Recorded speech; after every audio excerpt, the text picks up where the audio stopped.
నమస్తే welcome to signature studios. నేను మీ అనుష. ఈ మధ్య కాలంలో జరుగుతున్న ఇన్సిడెంట్స్ గురించి తన వాయిస్ రేస్ చేసి మాట్లాడడానికి, అలాగే ఈగోస్ కావచ్చు, రిలేషన్షిప్ లో గొడవలు కావచ్చు, ఇవన్నీ ఎందుకు వస్తాయి ఏంటి అని డీటెయిల్ గా చెప్పడానికి ఈరోజు మనతో పాటు ఉన్నారు Kiwis kids school founder and director, అలాగే mindset coach, parenting coach and life coach doctor Vijayalakshmi Kanaka garu ఉన్నారు. మాట్లాడేద్దాం. మేడం నమస్తే. మేడం నమస్తే అను. ఎలా ఉన్నారు? నేను బాగున్నాను. నువ్వు ఎలా ఉన్నావు? నేను బాగున్నాను. Thank you so much for coming. Parenting గురించి మీరు చెప్తూ ఉంటారు, మోటివేషన్ స్పీచెస్ కూడా మీరు ఇస్తూ ఉంటారు. చాలా మందికి సెమినార్స్, పిల్లలతో ఎక్కువ ఇంటరాక్ట్ అవుతూ ఉంటారు. Actually I want to discuss, పిల్లలకి అని కాదు, పెద్దవాళ్ళకి అని కాదు, ఒక వ్యక్తి సక్సెస్ అవ్వాలి అంటే తను చేసుకున్న పొరపాట్ల వల్ల ఆ స్టేజ్ కి రీచ్ అవ్వకపోవడం జరుగుతుందా, లేకపోతే ఎదుటి వారి ప్రభావం మన మీద పడుతుందంటారా? ఓకే, మనం స్వతహాగా చేసుకున్న తప్పుల వల్ల నష్టపోవడం అనేది మనము లైక్ ఎవరైనా, నువ్వైనా నేనైనా అది గ్రహించవచ్చు. కానీ ప్రతి మనిషి గ్రహించలేనిది ఒకటి ఉంది. అదేంటి అంటే మన చుట్టూ ఉండేటువంటి వాతావరణం లేదా మనం ఎంచుకున్నటువంటి వ్యక్తుల ప్రభావం అనేది ప్రతి వ్యక్తి యొక్క సక్సెస్ కానీ పతనం పైన కానీ చాలా ప్రభావం చూపిస్తుంది. ఎలా అంటే ఫర్ ఎగ్జాంపుల్, ఇప్పుడు కూరగాయలు ఉన్నాయనుకోమ్మా, ఒకటి ఏదైనా కుళ్ళిపోయిన కూరగాయ ఉందనుకో, మనం మిగిలిన బాగున్న కూరగాయలతో పాటు కానీ పళ్ళైనా అంతే, బాగున్న పండ్లతో పాటు ఒక కుళ్ళిపోయిన దాన్ని పెట్టావనుకో, అవి ఒక 4-5 రోజుల్లో పాడవలసినవి 1-2 రోజుల్లోనే పాడైపోతాయి. మనం ఇది జనరల్ గా అబ్జర్వ్ చేయొచ్చు. అందుకని ఏం చేస్తాం, ఏదైనా పాడైపోయింది ఉంటే తీసేస్తాం, ఏరేస్తాం కదా.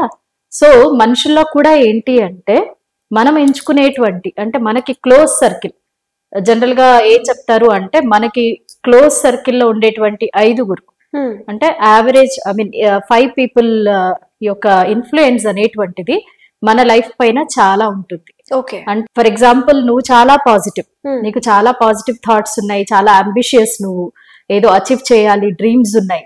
బట్ నీ చుట్టూ ఉన్నటువంటి సర్కిల్, అంటే నువ్వు ఎక్కువ సమయం గడిపేటువంటి వ్యక్తులు ఒకవేళ నెగటివ్ మాట్లాడేవాళ్ళు, లేదా గాసిప్ చేసేవాళ్ళు, లేదా అస్తమాను ప్రతి చిన్నదానికి కంప్లైంట్ చేసే మెంటాలిటీ ఉందనుకో, సో వాళ్ళతోటి నువ్వు ఆ సమయం గడపడం వల్ల కంటేజియస్ అంటాం ఇది. ఎలా అంటే ఆ నెగటివిటీ అనేటువంటిది నీకు కూడా వచ్చేస్తుంది అనమాట. సో ఆటోమేటిక్ గా నీకు ఇన్ఫ్లుయెన్స్ అయినట్టే కదా నువ్వు, అంటే ఆ ప్రభావం అనేది నీ మీద కూడా ఉంటుంది. నువ్వు కూడా నెగటివ్ గా థింక్ చేయటము, నీలో ఉన్నటువంటి లైక్ అంబిషియస్ క్వాలిటీస్ అని ఏం చేయలేనట్టుగా, అంటే నేనేమి చేయలేనేమో అన్నట్టుగా అయిపోవడము, ఇలాంటివి జరుగుతూ ఉంటాయి అన్నమాట. జనరల్ గా ప్రతి మనిషిలో కూడా ఇంతే. అంటే మనిషి మనస్తత్వం ఎలాంటిదంటే స్పాంజ్ లాంటిది. అంటే మన చుట్టూ ఉన్నటువంటి ఎన్విరాన్మెంట్ అనేది కరెక్ట్ గా లేదనుకోమా, ఆ ఎన్విరాన్మెంట్ అనేటువంటిది మనలో ఉన్న విల్ పవర్ కన్నా కూడా చాలా పవర్ఫుల్. సో మన చుట్టూ ఉన్నటువంటి ఎన్విరాన్మెంట్ చాలా నెగటివ్ ఉంది, మనం చాలా పాజిటివ్, మనం చాలా విల్ పవర్ ఉంది, ఏదో అచీవ్ చేయాలని ఉంది. బట్ మనం ఆ ఎన్విరాన్మెంట్ నుంచి దూరంగా రానంత వరకు దాని ప్రభావం మన మీద ఖచ్చితంగా ఉంటుంది అనమాట. ఫర్ ఎగ్జాంపుల్, ఇప్పుడు ఎవరైనా ఫ్రెండ్స్ ఉంటారు, జనరల్ గా కాలేజ్ గోయింగ్ పిల్లలు చూస్తుంటాం. మన ఇంట్లో మన పెంపకంలో వాళ్ళు చాలా బాగుంటారు, కానీ ఒకసారి బయటికి వెళ్ళిపోయాక వాళ్ళ ప్రవర్తన కానీ, లేదంటే మనం ఏవైతే మన ముందు వాళ్ళ అంబిషియస్ గా డ్రీమ్స్ మనతో డిస్కస్ చేస్తారు, లేకపోతే ఇది అచీవ్ చేస్తాను, గోల్స్ ఇవి అని మాట్లాడతారో, ఒకసారి స్టెప్ అవుట్ అయిన తర్వాత ఎక్కడో అది మర్చిపోయారేమో అనిపిస్తుంది. ఎందుకు అంటే ఆ ఫ్రెండ్స్ ఎవరైతే కొంచెం సమయమైనా సరే, 1 hour 2 hours ఆ గడిపినప్పుడు ఏమవుతుంది అంటే, సరదాగా ఉండాలి, నేను దాన్ని అసలు డినే చేయను, ఎంజాయ్ చేయాలి ప్రతి ఒక్కళ్ళు. కాకపోతే మనం ఎక్కడ జాగ్రత్తగా ఉండాలి అంటే, అస్తమానం నెగటివ్ గా మాట్లాడే మనుషులు, అస్తమానం నెగటివ్ గా ఇన్ఫ్లుయెన్స్ చేసే మనుషులతోటి కొంత తక్కువ సమయం గడపాలి. మనం ఎలా గుర్తించవచ్చు అంటే, ఫర్ ఎగ్జాంపుల్, ఎవరి ప్రెజెన్స్ లో నువ్వు హ్యాపీగా ఫీల్ అవుతున్నావు, పాజిటివ్ గా అనిపిస్తుంది అంటే అది ఓకే.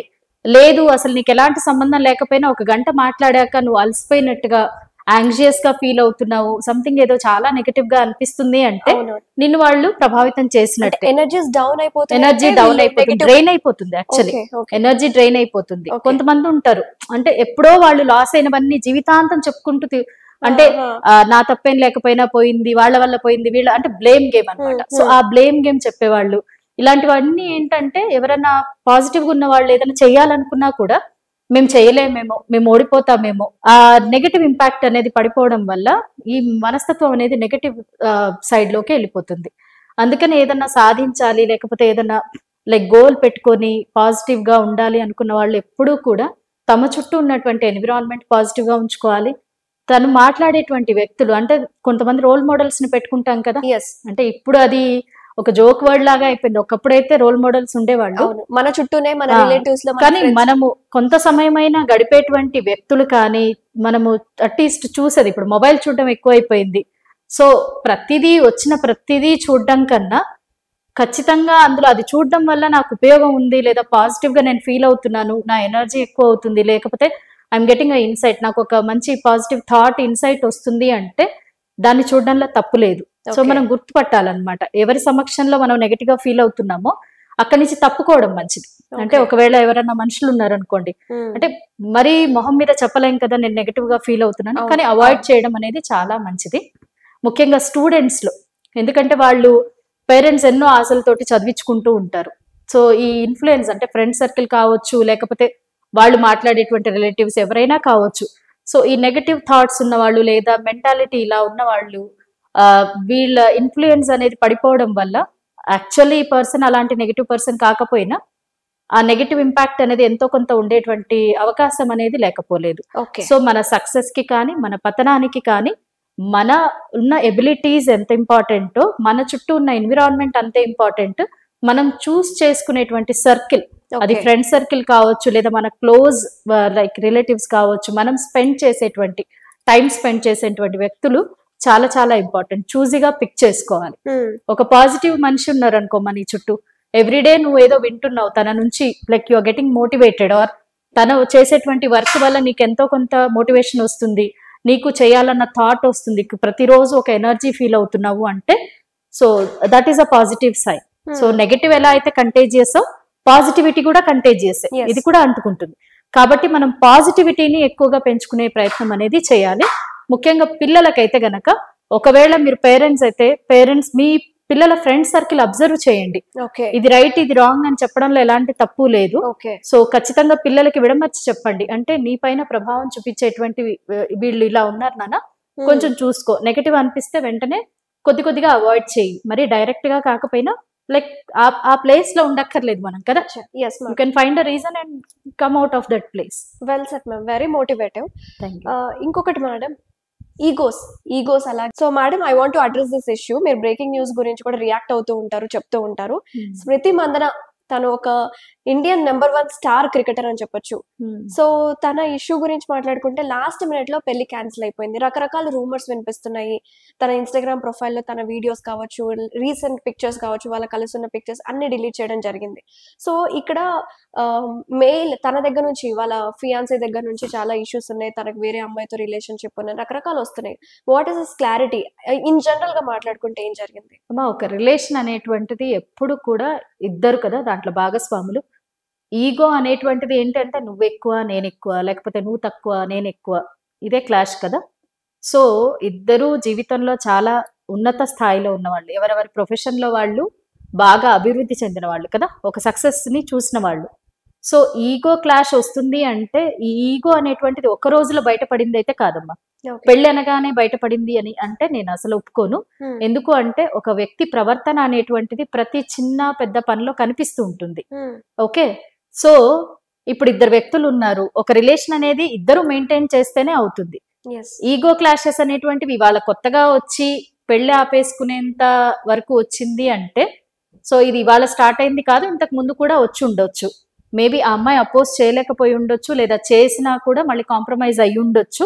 సో ఇది ఒక రకంగా చెప్పాలంటే స్వార్థం అమ్మ. ఒక స్టేజ్ వస్తేనే ఈగో బయటపడిపోయి ఒక రిలేషన్ బ్రేక్ చేసుకుంటున్నాము అంటే అంతకుముందు మనం కాంప్రమైజ్ అయ్యాం కదా. సో ఏదో ఒక స్వార్థంతో కాంప్రమైజ్ అవుతాం కదా. మన ఇద్దరం ఉన్నాము, మనకు ఒక ఫ్రెండ్షిప్ ఉంది, లేదా ఒక రిలేషన్ ఉంది. సో ఆ రిలేషన్ లో ఇప్పుడు నేను ఈగోయిస్టిక్ గా ఉన్నాను, లేకపోతే నేను నిన్ను డామినేట్ చేస్తున్నాను అనిపించినప్పుడు సో ఎక్కడో నీకు బయటపడుతుంది కదా. అది నువ్వు ఓపెన్ అప్ అయిపోయి చెప్పడము, లేకపోతే నన్ను నా మిస్టేక్ రియలైజ్ అయ్యేటట్టు చేస్తే నీకు మనశ్శాంతి ఉంటుంది, లేదా నీకు ఒక లైక్ ఏమంటారు పీస్ ఉంటుంది. లేదు నువ్వు అలా భరిస్తున్నావు, ఏదో ఒక రోజు బర్స్ట్ అవుట్ అయిపోతావు కదా. సో నువ్వు ఎందుకు భరించావు ఎన్ని రోజులు? స్వార్థం, ఆ ఫ్రెండ్షిప్ కట్ అవ్వకూడదనే స్వార్థం కదా. సో మరి ఈ ఈగో అనేది పెళ్లిదాకా వచ్చాక, ఇప్పుడు అందరికీ తెలిసాక, ఇప్పుడు కన్నా మొదట్లోనే, ఎందుకంటే ఈగో అనేటువంటిది ఇప్పుడు ఇద్దరు ఒక రిలేషన్ లో ఉన్నప్పుడు ఓపెన్నెస్ అనేది ఉంటుంది కదమ్మా. నువ్వు నీ రియాలిటీలో ఉంటావు, నేను నా రియాలిటీ, యాక్టింగ్ చేసేటువంటి అవసరం ఉండదు కదా. సో ఆ రియల్ నేచర్ అనేటువంటిది బయటకు వచ్చినప్పుడు ఈగో అనేది కూడా వచ్చి ఉంటుంది. ఓకే, సో ఆ ఈగో అనేది వచ్చినప్పుడు ఎక్కడో నేను కాంప్రమైజ్ అయ్యాను, అసలు ఎందుకు కాంప్రమైజ్ అయ్యాను అనేది మనం క్వశ్చన్ చేసుకోవాలి. ఎప్పుడు కూడా మనిషి మనస్తత్వం ఏంటంటే మనం ఎప్పుడు ఒక కంప్లైనింగ్ నేచర్ ఉంటుంది. అంటే తన వల్లే ఇలా జరిగింది, తను కరెక్ట్ గా ఉండుంటే బాగుండేది. మార్పు ఎప్పుడు మనం ఎదుటి వ్యక్తిలో కోరుకుంటాం. ఓకే, అది తప్పు అంటాను నేను. అది ఆ అమ్మాయి కావచ్చు, ఇంకెవరైనా కావచ్చు. మార్పు అనేటువంటిది మనలోనే మాత్రమే సాధ్యమమ్మా. You cannot change the outer world, you don't have control towards that. నువ్వు ఇన్నర్ మాత్రమే చేంజ్ చేసుకో, అంటే నీ ఇన్నర్ సెల్ఫ్ ని మాత్రమే నువ్వు చేంజ్ చేసుకోగలుగుతావు. ఓకే, నువ్వు ఎక్కడో కాంప్రమైజ్ అయ్యావు, దేనికి? ఆ రోజే క్లారిటీ వచ్చుంటే మేబీ ఇంత దూరం వచ్చి ఉండేది కాదు. ఓకే, నువ్వు అక్కడ కాంప్రమైజ్ అయ్యావు, ఇప్పుడు ఒక పాయింట్ దగ్గర నువ్వు కాంప్రమైజ్ అవ్వలేకపోతున్నావు. దానికి ఒక క్లియర్ టాక్ అనేటువంటిది ఉండాలి, అటువైపు నుంచి కానీ ఇటువైపు నుంచి కానీ. ఓకే, ఈగో క్లాష్ అవ్వడం అంటే నువ్వెంత అనుకునేదాకా వచ్చింది అనుకోమ్మా, సో రిలేషన్స్ కి వాల్యూ ఉండదు. మరి అలాంటప్పుడు పెళ్లి ఎంత పవిత్రమైందో, కలిసి ఉన్నారు లేకపోతే కలిసి లైక్ ఒక రిలేషన్ లో ఉన్నారంటే మరి అది కూడా ఒక కొంత లైఫ్ గడిపారు కదా, దానికి వాల్యూ ఉండాలి కదా. రైట్. సో అక్కడ లైఫ్ ఎలా గడపగలిగారు, కాంప్రమైజింగ్ లైఫ్ ఎలా అయింది, ఇక్కడ పెళ్లి దాకా వచ్చేసరికి ఎందుకు అవ్వలేకపోయింది? సో రిలేషన్షిప్స్ గురించి మాట్లాడుతున్నారు కదా, ఇన్వాల్వ్మెంట్ ఆఫ్ థర్డ్ పర్సన్ వల్ల కూడా కొన్ని రిలేషన్షిప్స్ బ్రేక్ అవుతున్నాయి. This is one of the factor అని చెప్తున్నారు కొంతమంది, but what is the real factor అనేది? మరి రియల్ రిలేషన్ అనేటువంటిది అది ఫ్రెండ్షిప్ కావచ్చు, వైఫ్ అండ్ హస్బెండ్ కావచ్చు. నీ లోపాన్ని నేను యాక్సెప్ట్ చేయగలగాలి, నా లోపాన్ని నువ్వు యాక్సెప్ట్ చేయగలగాలి. ఓకేనా? సో అప్పుడు మాత్రమే అది రియల్ రిలేషన్ అవుతుంది. అంతేకాని నీకు అవకాశం వచ్చినప్పుడు నా లోపాన్ని నువ్వు ఎత్తి చూపించి నన్ను బాధ పెట్టాలని ట్రై చేస్తే అది రియల్ రిలేషన్ కాదు. అది ఫ్రెండ్షిప్ కావచ్చు, భార్యాభర్తల బంధం కావచ్చు, ఏదైనా కావచ్చు. ఓకే, సో ఎదుటి వ్యక్తి బాధపడుతున్నాడని తెలిసి బాధ పెట్టడానికి మనం ఏదైనా చేస్తున్నాము అంటే అది రియల్ రిలేషన్ కాదు కదా. సో అట్లా ఎవరు ప్రవర్తిస్తున్నారో అది ఒక్క రోజులో బయట పెట్టేది కాదు. నేను చెప్పాలనుకున్నది ఏంటంటే ఎక్కడో ఒక చోట ప్రీవియస్ కూడా అయ్యి ఉండొచ్చు, మరి అప్పుడు మనం కాంప్రమైజ్ అయ్యాము అంటే మిస్టేక్ మనదే కదా, అది నేను అనేది. అండ్ ఇంకొకటి ఏంటి అంటే నమ్మకం అనేటువంటిది చాలా ఇంపార్టెంట్ కదా. ఒక మనిషిని నమ్మి మనము ఒక లైఫ్ అనేది లీడ్ చేస్తాము. సో ఆ నమ్మకం అనేది మళ్ళీ ఒక మనిషి మీద నమ్మకం రావాలి అంటే కొన్ని సిరీస్ ఆఫ్ ఇన్సిడెంట్స్ ఉంటాయి.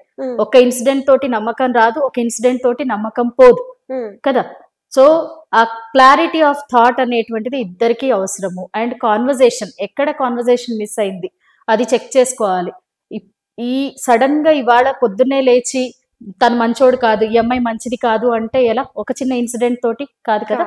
సో ఒక వ్యక్తిని మనం చెడు మంచి అనాలి అంటే సిరీస్ ఆఫ్ ఇన్సిడెంట్స్ ని అనలైజ్ చేసుకున్న తర్వాత మాత్రమే లేబుల్ చేయగలరు. ఎందుకంటే సిచ్యువేషన్ ని బట్టి మనుషులు రకరకాలుగా మారుతారు. ఓకే, అండ్ ఈగో అనేటువంటిది ఎవరికైనా మంచిది కాదు లైఫ్ లో. బికాస్ మనము ఆ ఈ అనేటువంటి దాన్ని if you let the ego then you can lead a happy life actually. కానీ రిలేషన్షిప్ లో ఈగో అనేటువంటిది అస్సలు ఉండకూడదమ్మా. ఎందుకు అంటే రిలేషన్షిప్ అనేది మెయింటైన్ చేసేటప్పుడు ఇద్దరు ఈక్వల్, అంటే నువ్వెంత అవసరం ఈ రిలేషన్ కి, నేను అంతే అవసరం అనేటువంటి థాట్ ఇద్దరిలో ఉండగలగాలి. ఒకవేళ నాకు నీలో ఏదైనా నువ్వేదైనా పొరపాటు చేస్తున్నావు అనిపిస్తే అడిగే ధైర్యము, అడగగలిగినటువంటి క్లారిటీ అండ్ క్లియర్ గా నేను అది చెప్పగలగాలి, అంతేకాని నేను అజ్యూమ్ చేసుకోకూడదు. అండ్ క్లారిటీ ఇచ్చేటువంటి బాధ్యత ఎదుటి వ్యక్తికి కూడా ఉందమ్మా. ఎందుకంటే ఆ రిలేషన్ కి ఇద్దరు రెండు పిల్లర్స్ లాంటి వాళ్ళు కదా. సో ఇది ఇలా జరిగింది, ఇది క్లారిటీ ఇచ్చేటువంటి బాధ్యత ఇద్దరిలో ఉంది. ఒకవేళ అది లేదనుకో ఆ రిలేషన్ కి అసలు వాల్యూ లేదు. ఒకవేళ పెళ్లి చేసుకున్నా సరే, ఒక 20 ఏళ్ళు కలిసి ఉన్నా సరే, ఒక అబద్ధం అనేటువంటి వంతెన మీద వెళ్తున్నారు అనుకో, ఎన్ని రోజులు వెళ్ళగలుగుతారు? అది పడిపోతుంది కదా. సో క్లారిటీ అనేది చాలా ఇంపార్టెంట్. ఒక నిజంగానే తప్పు జరిగింది, క్షమించగలిగే గుణం ఎదుటి వ్యక్తిలో ఉండాలి. అండ్ ఓపెన్ గా చెప్పగలిగే ధైర్యం ఈ వ్యక్తిలో కూడా ఉండాలి. ఎందుకంటే ఒక అబద్ధాన్ని దాచిపెట్టడానికి మళ్ళీ అబద్ధం అలా బిల్డ్ చేసుకుంటూ పోతే అబద్ధపు లైఫే అవుతుంది అది. సో అది అంటే రిలేషన్షిప్ అనేటువంటిది మెయింటైన్ చేయగలగాలమ్మా ఇద్దరు కూడా జీవితాంతం. మన మనుషులం కదా, రోబోస్ కాదు కదా. సో నేను ఏ తప్పు చేయనని లైఫ్ లాంగ్ ఎవరన్నా రాసి ఇస్తున్నారు అంటే అది అబద్ధం. సిచ్యువేషన్ బట్టి మనుషులు మారుతూ ఉంటారు, ఏవో చిన్న మిస్టేక్స్ జరుగుతూనే ఉంటాయి. యాక్సెప్టెన్స్ అనేది చాలా ఇంపార్టెంట్. అండ్ నీకు అది ఓపెన్ అయ్యి చెప్పగలిగే ధైర్యం కూడా. ఒక రిలేషన్ అనేది ఎంత ఇదిగా ఉండాలి అంటే నాకు ఆ ధైర్యం ఉండాలి, నాకు ఆ స్పేస్ ఉండగలగాలి నీ దగ్గర, నేను చెప్పగలగాలి, అప్పుడే అది రియల్ రిలేషన్. అంతేకాని నేను దాచిపెట్టి యాక్టింగ్ చేస్తే అది రియల్ రిలేషన్ కాదు. ఓకే, కొన్ని సిచ్యువేషన్స్ లో దాచిపెడితేనే కరెక్ట్ అంటారు కదా మేడం, అంటే సిచ్యువేషన్ బట్టి. దాచిపెడితే కరెక్ట్ అంటే అమ్మా దానివల్ల ఎదుటి వ్యక్తి చచ్చిపోయేంత ప్రమాదం ఉంది. ఇప్పుడు అబద్ధం అనేది ఆడకూడదు అంటారు, కాకపోతే ప్రాణాపాయ పరిస్థితి ఉంది, ఎదుటి వ్యక్తిని కాపాడాలి, లేకపోతే ఎదుటి వ్యక్తికి ఎలాంటి నష్టం లేదన్నప్పుడు అబద్ధం చెప్పడంలో తప్పు లేదని మన పెద్దవాళ్ళు అంటారు. అంటే అప్పుడు ఆ అబద్ధం చెప్పిన వ్యక్తి తప్పుడు మనిషా? కాదు కదా. సో ఇప్పుడు ఆ సిచ్యువేషన్ లో నువ్వు ఒకవేళ దాచిపెట్టిన తర్వాత కూర్చొని చెప్పగలగాలి కదా. ఓకే. సో ఆ క్లారిటీ ఇచ్చేస్తే ఇంకా ఇప్పుడు నువ్వు నేనున్నాము, మన ఇద్దరి మధ్య ఒక రిలేషన్ ఉంది, ఏదో పొరపాటు జరిగింది నీ వైపు నుంచో నా వైపు నుంచో, అది మన ఇద్దరి మధ్య క్లారిటీ వస్తే బాగుంటుంది. థర్డ్ పర్సన్ త్రూ నీకు తెలిసినా నాకు తెలిసినా ఇంతది ఇంతలా కనిపిస్తుంది కదా. సో నేను అనేది ఏంటంటే ఎవరో మూడో వ్యక్తికి మనం స్పేస్ ఎందుకు ఇవ్వాలి? మన మధ్య విభేదాలు ఉన్నాయని తెలిసినప్పుడే మూడో వ్యక్తి దూరడానికి ట్రై చేస్తాడు కదమ్మా. సో ఆ విభేదాలు ఉన్నాయి అని తెలియజేసే రిలేషన్ నిజం రిలేషన్ కాదు. జనరల్ గా మనం వైఫ్ అండ్ హస్బెండ్ రిలేషన్స్ కూడా చూస్తుంటాం కదా. మామూలుగా చెప్పేది ఏంటంటే సంసారం గుట్టు అని చెప్తారు. సో కొంతమంది ఏం చేస్తుంటారు, హస్బెండ్ పైన వైఫ్, వైఫ్ పైన హస్బెండ్ కంప్లైనింగ్ చేసుకుంటూనే ఉంటారు కదా. మళ్ళీ వాళ్ళిద్దరు బాగానే ఉంటారు. వినేవాళ్ళు వీళ్ళ మీద ఒక నెగటివ్ వస్తుంది, అంటే డైరెక్ట్ గా వీళ్ళ వల్ల వాళ్ళకేం నష్టం లేకపోయినా ఓ ఇతను చెడ్డవాడు అని వీళ్ళ బిహేవియర్ కానీ వాడి పట్ల మాట తీరు చేంజ్ అవుతుంది. సో అది కరెక్ట్ రిలేషన్ చెప్పు. సో నేను అనేది అది ఏమన్నా ఉంది, హస్బెండ్ తీరు నచ్చలేదు, మీరు అలా చేస్తున్నారని నాకు నచ్చలేదు, వైఫ్ తీరు నచ్చలేదు, నువ్వు ఇలా చేస్తున్నావమ్మా నాకు నచ్చలేదు, అది క్లారిటీ. థర్డ్ పర్సన్ కి స్పేస్ అనేది ఇవ్వకూడదమ్మా. ఓకే. వేరే వాళ్ళ చేతిలో మన జీవితాలు పెట్టకూడదు నా ఉద్దేశం ప్రకారం. ఓకే. సో సోషల్ మీడియాలో ఏం జరుగుతుందంటే మేడం, ఇప్పుడు ఒక అబ్బాయికి కావచ్చు అమ్మాయి కావచ్చు ఫేమ్ ఉందంటే ద అదర్ పర్సన్ ఆ అమ్మాయి ఫేమ్ యూజ్ చేసుకొని తిను పాపులర్ అవ్వడం జరుగుతుంది. సో అదే విషయం ఇక్కడ స్మృతి మందనాకి ఇంకా పలాష్ కి కూడా జరిగిందని సోషల్ మీడియాలో నెటిజన్స్ మాట్లాడుతున్నారు. సో ఇది ఇన్ జనరల్ గా మీరు ఏం మాట్లాడతారు? వాళ్ళ జీవితాల గురించి ఎటువంటి కమెంట్ చేసే అధికారం నీకు కానీ నాకు కానీ పబ్లిక్ కి కానీ లేదమ్మా. సో కాల్డ్ పబ్లిక్ కి లేదు. ఒక లిమిటేషన్ అనేది ఉంటుంది. అసలేం జరిగిందో మనకు తెలియనప్పుడు వాళ్ళ జీవితాల గురించి కమెంట్ చేసే అధికారం ఎవ్వరికీ లేదు. ఇది ఫస్ట్ పాయింట్. సెకండ్ పాయింట్, ఒక ఫేమ్ ఉన్న పర్సన్ చుట్టూ ఉండి తన ఫేమ్ తెచ్చుకున్నాడు అంటే అది లోక సహజమైనటువంటి పనే కదా. ఎవరికైనా పదవి ఉంది, కాస్త డబ్బు ఉంది, బెల్లం చుట్టూ ఈగలు ముసిరినట్టు పదవి ఉన్న వాడి దగ్గరికి ఎవరైనా వెళ్తారు కదా, డబ్బున్న వాడి దగ్గరికే వెళ్తారు కదా. మామూలుగా అయినా ఏదైనా ఫంక్షన్స్ కి కానీ దేనికైనా ఎవరి దగ్గర ఎక్కువ జనాలు ఉంటారు, ఎవరికైతే పదవి ఉంటుందో డబ్బు ఉంటుందో, డబ్బు లేని వాడిని ఎవరు పట్టించుకుంటున్నారు, పేరు లేని వాడిని ఎవరు పట్టించుకుంటారు, అది లోక సహజమైనటువంటిది కదా.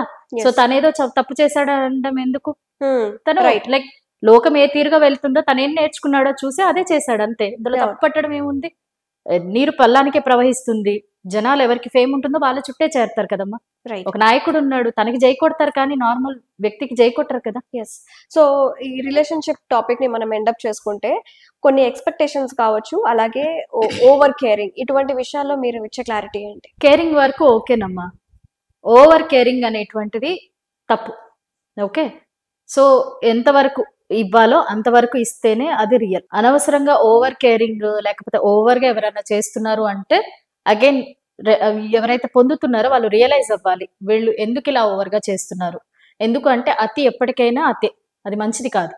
ఇవాళ సరదాగానే ఉంటుంది, రేపు పొద్దున మనకు పెయిన్ వచ్చినప్పుడు మనం చాలా దూరం వెళ్ళిపోయి ఉంటాం, వెనక్కి రాలేము. సో ఎవరన్నా అతిగా మిమ్మల్ని ప్రేమిస్తున్నారు, అతిగా చేస్తున్నారు, మీకే అన్యాచురల్ గా అనిపిస్తుంది అంటే ప్లీజ్ స్టాప్ అండ్ టెల్, నేను కంఫర్టబుల్ గా లేను.